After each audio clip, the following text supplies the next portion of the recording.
Assalamualaikum. Welcome to Shaping Tomorrow on IKIM Radio. I'm Shafiq Burhanuddin, Senior Research Officer at IKIM. With me to discuss on the topic on reviving the economic vision of Islam for the second time is Dr. Adi Setia, who is Coordinator at the Worldview of Islam Research and Advisory, WIRA. Assalamualaikum, Doctor. Alhamdulillah. Alhamdulillah. Previously, we have learned about the background in terms of what motivated you to go deeper on this question on reviving the economic vision of Islam.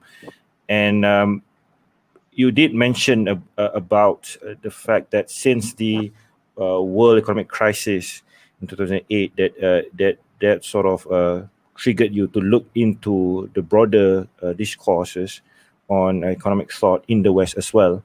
But why do you think that in today's context should policymakers, academics, and students look more beyond conventional economics into alternative visions like the economic vision of Islam, and also something like what E.F. Schumacher have spoken about, which you referred to in the last episode?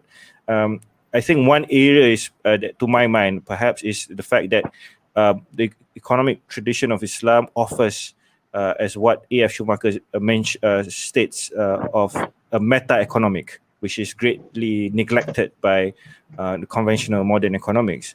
But would you say that is one perhaps area, and you've spoken to students in conventional economics in places like the London School of Economics. So what experiences or thoughts do you have on two people who are already embarking on the path of conventional economics, Dr. Adi?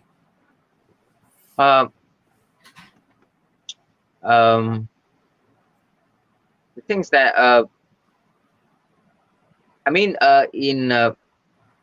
in the Islamic tradition and also in other non-Western tradition in economic thought. The economic domain of life was never separated from the ethical and the social domain of life. In fact, the economic aspect of life is a subset.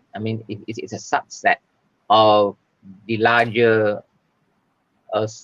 social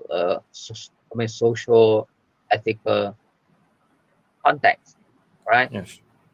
So that means that that in non-Western traditional economic, the market was never embedded from the social or from society,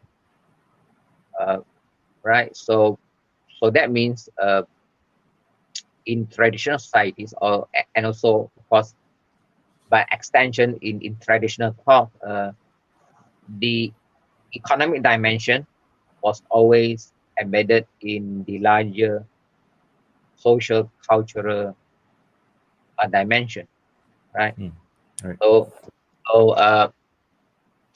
we might say that the economic is to serve the social, it to serve society, not society press and disrupted, fit into some economic agenda that is largely imposed from the outside. Right. So that's one thing. So that means that just as there are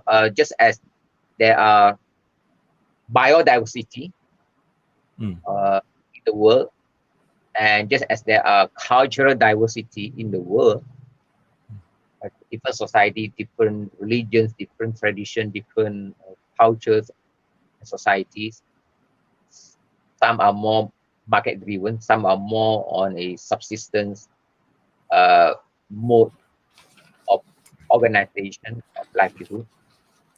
Some may be a mixture of both market and social exchange. So just as there is diversity in the cultural and social life of people, which in itself is also a function of bioregional diversity. Therefore, we should recognize the fact that there is what is called socio-economic or economic diversity, right? And we should respect that. We should respect the right of a community to organize their manner of livelihood according to their own cultural, to their own time-tested cultural tradition. So if so we should respect that rather than have one particular way of economic organization. In this case, namely the Western, the modern Western system of economic organization, rather to have that one system, alien system, at that to be imposed on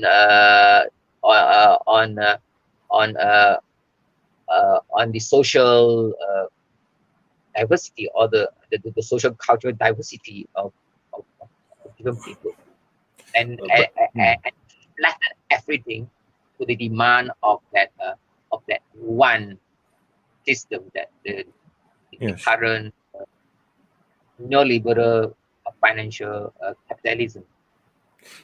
Dr. That's a very interesting point, Dr. Do you suggest that for in Eastern or Asian universities, for instance,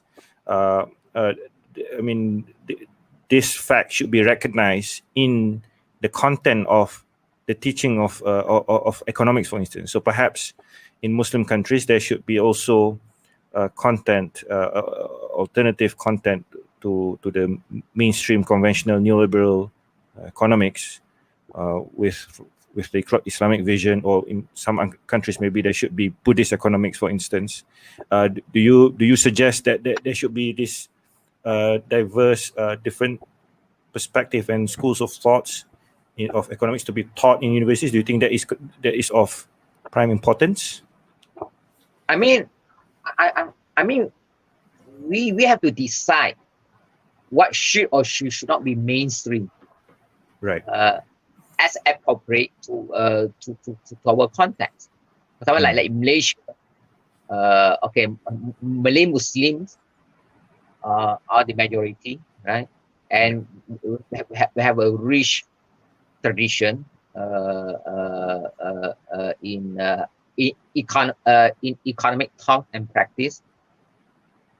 And practice, but it's not just abstract thought, but that thought was actually practiced for 1,000 years, very successfully, long before European hegemony. Plus we have a Chinese tradition, right? Yes.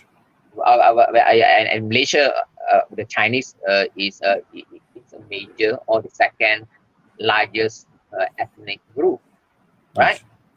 So basically, and then we have the Indian.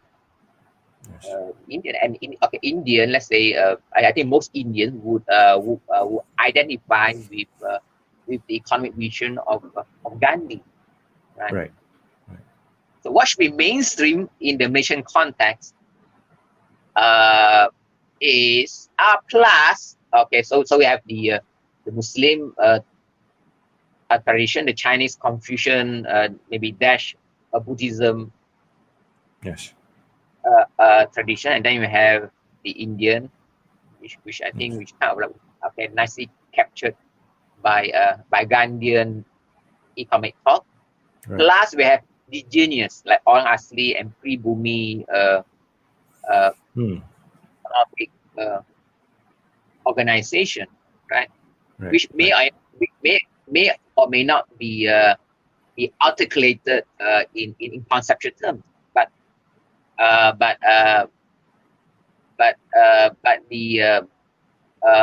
the framework can be elicited from a study of observation of indigenous Orang Asli and Pribumi mode of organization, right? Yes. So what should be mainstream in Malaysia should be, okay, let's say the Islamic tradition, right? Right. And then of course the Chinese tradition, the Indian tradition, and this and the Pribumi, the Orang Asal tradition, and this should be mainstream. That should be in the forefront of any economic and curriculum in Malaysia, right? Yes. At least that should form the integrative conceptual point of departure. Now, then maybe we have the Western tradition, which is not monolithic, right? Yeah. Okay, you have current dominant neoliberal financial capitalism, but there have always been undercurrent of opposition to that corporate capitalism in the West, as exemplified in the works of like things long ago, but let's say by John Ruskin, and some of the and lately, of course, Schumacher and in Catholic Thomistic economic thought, right? And Yes. and lately in the writings of Charles Constantine, which kind of like largely based on traditional wisdom, plus of Yes. course a reaction or a response to a response to the limit of growth. Growth. Yes. And now that's the realization that perpetual physical or material growth is an impossibility. I mean, but that will lead to the destruction of the earth and life. So a response to that is a steady state economy, which says that beyond a certain limit, material growth reach a steady state by reach a kind of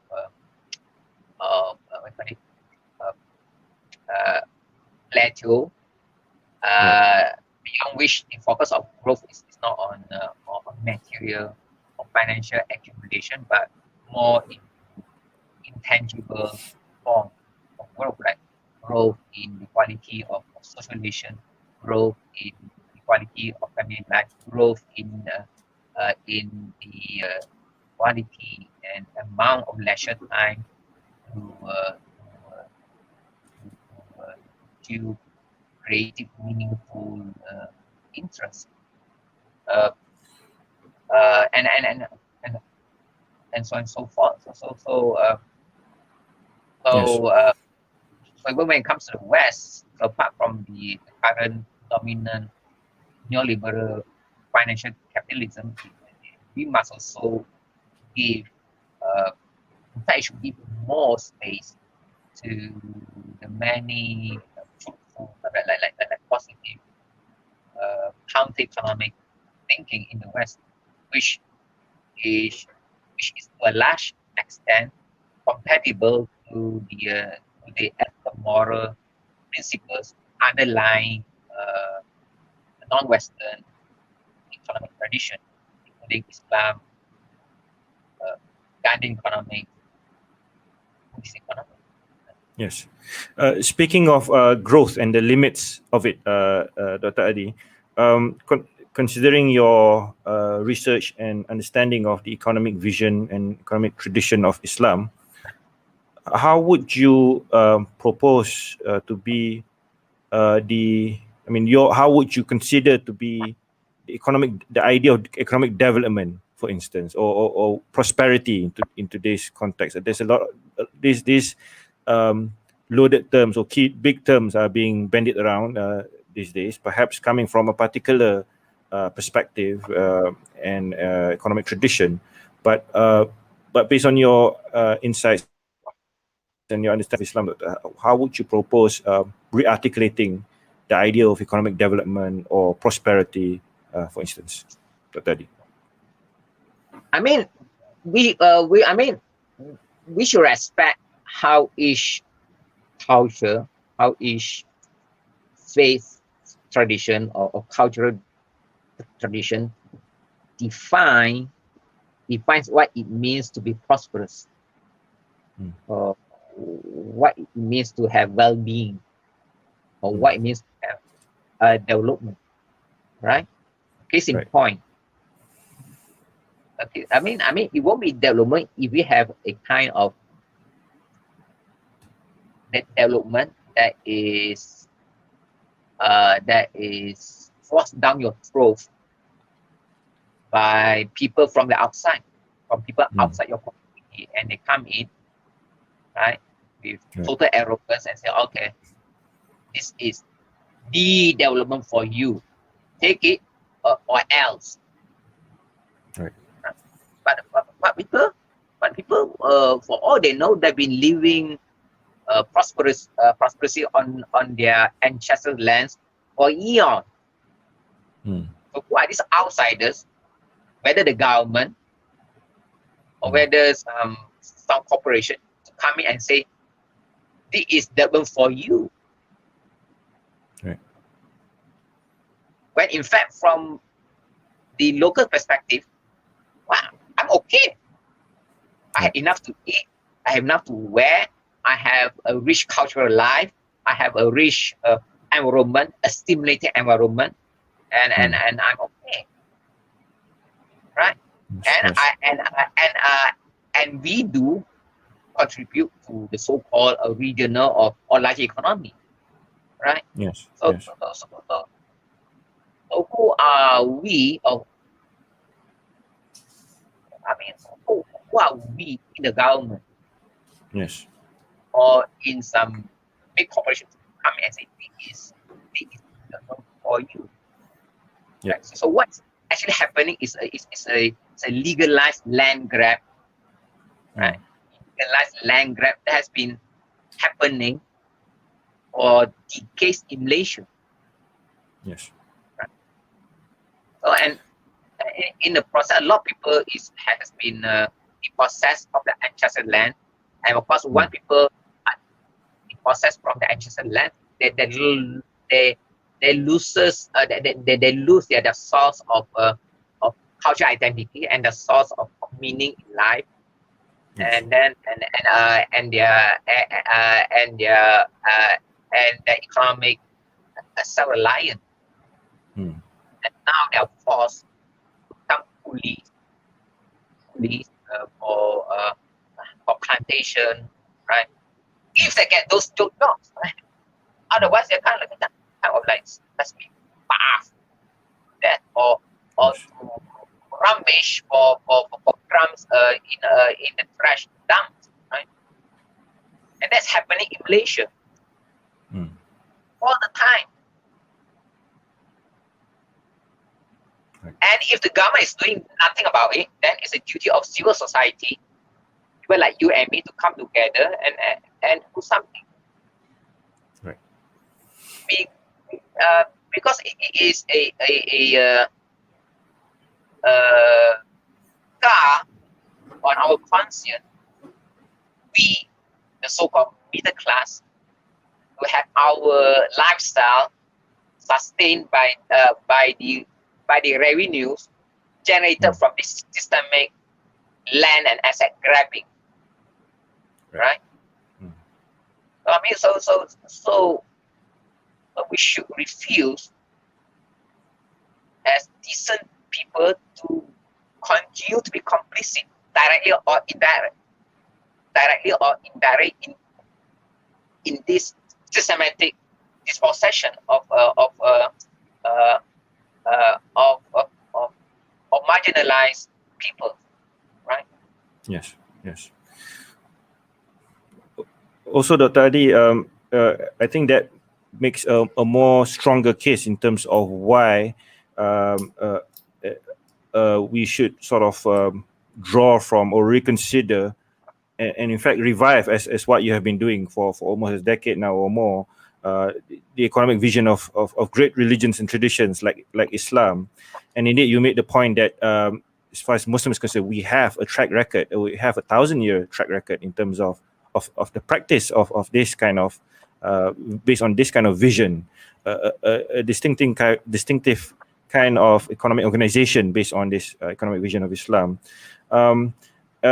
But how do you propose for us to return to this kind of a more integrated or a more holistic, if we can put it that way, vision and system of economy into practice? Because I often hear, for instance, some people say, well, that's all well and good. This is a fabulous vision, an ideal that we would like to achieve with how Islam envisions the economy, but the current system is too much attached to the existing hegemonic vision of perhaps the Western neoliberal capitalistic vision. So how do you propose, Dr. Adi, for us to shift this or transition to the economic vision of Islam, for instance, perhaps at the personal and the collective level, Dr. Adi?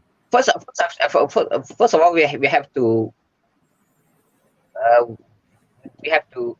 educate or re-educate people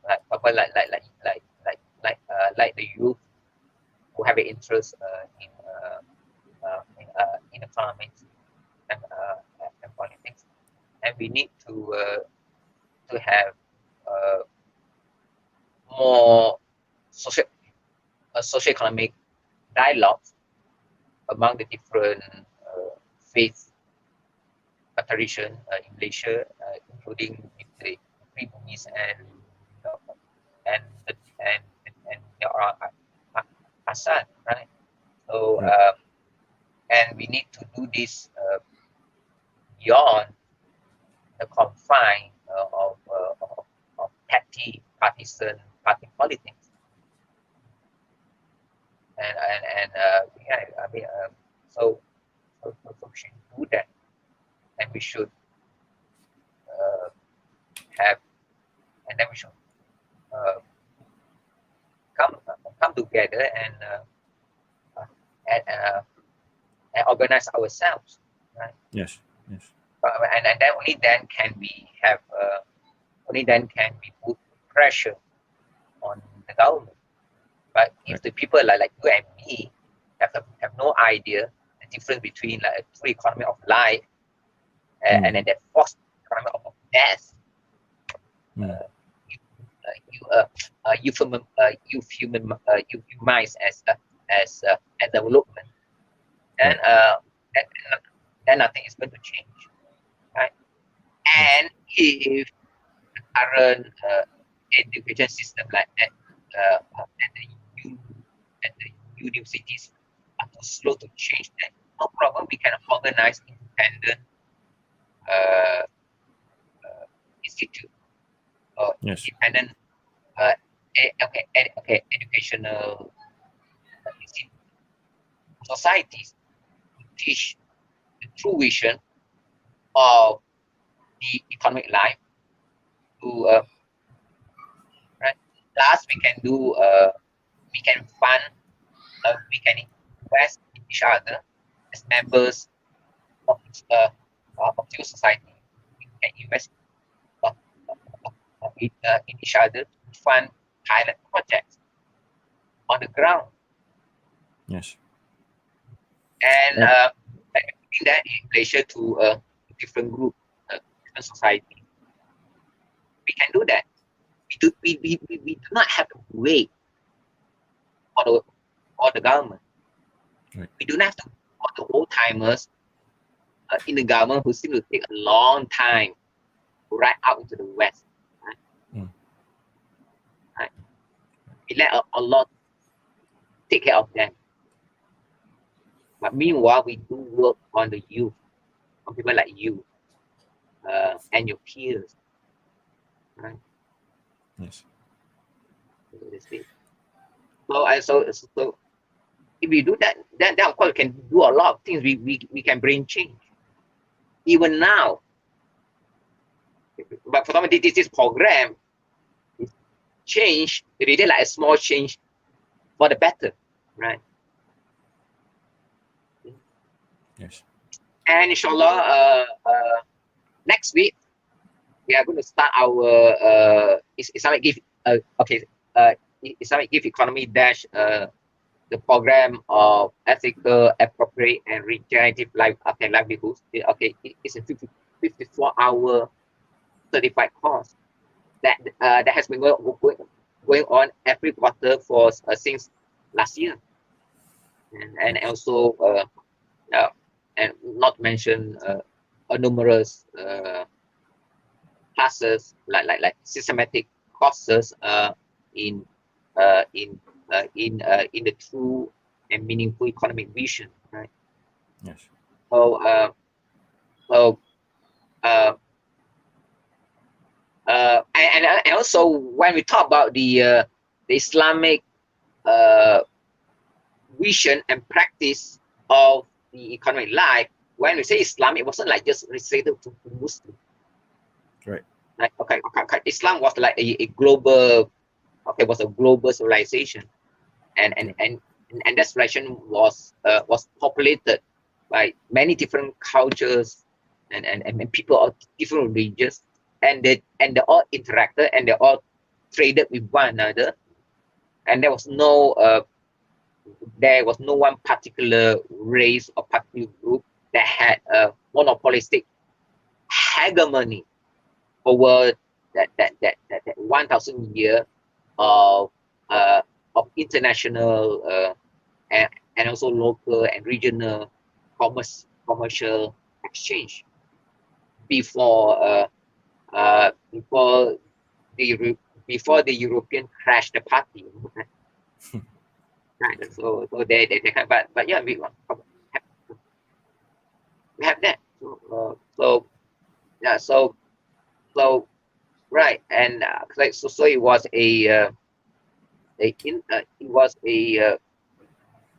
I think Islam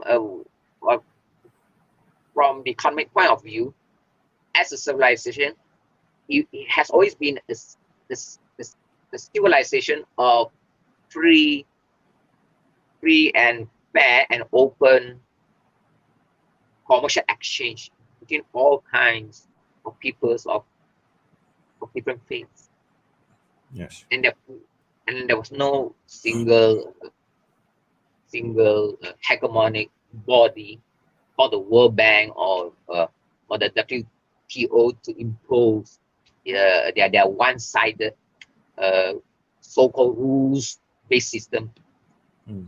on the rest of the world, right? yes, yes, So right, and in fact, one of the big reasons for that transoceanic war that lasted a few for 20, 30 years between the Ottoman Empire and the Portuguese was to push back against the Portuguese attempt to monopolize and to control Indian Ocean trade. right. The trade routes, yeah. And Ottoman trade in the Indian Ocean between the Middle East and the Far East should be open, right? Mm. Right. But of course, police came in and they wanted to monopolize trade in the more expensive goods like spices, and then came the Dutch and British. But so